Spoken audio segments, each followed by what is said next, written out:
Sobat Vita, kalian pernah dengar pepatah sejarah ditulis oleh pemenang? Nah, hari ini kita akan bahas satu topik yang cukup kontroversial. Penulisan ulang sejarah nasional oleh pemerintah.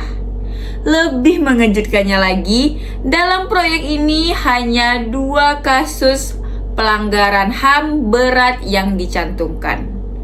Kok bisa? Mari kita bahas di Vita Official.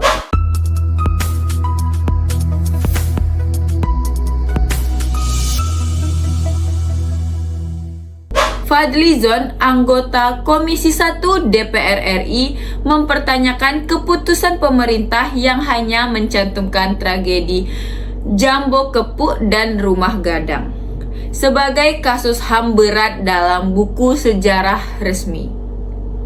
Menurutnya, ini mengabaikan tragedi besar lain seperti 1965, Petrus, Talangsari, Semanggi, dan lainnya.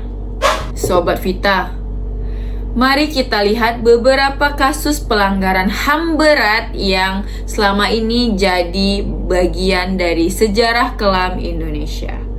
Tragedi 1965, pembunuhan misterius Petrus, Talangsari Lampung, tragedi Semanggi 1 dan 2, kasus Wamena.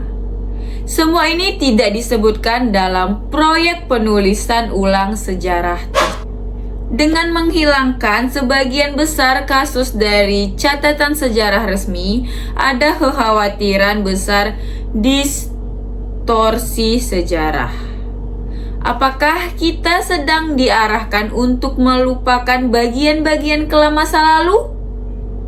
Fadlizon menilai ini seperti menyingkirkan memori kolektif bangsa demi kepentingan politik atau kenyamanan narasi.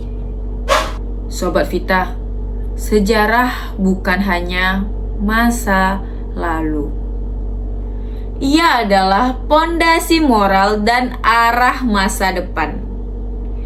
Jika kita mulai memilih-milih mana tragedi yang layak dicatat dan mana yang dibuang, maka kita sedang membangun masa depan di atas kebohongan.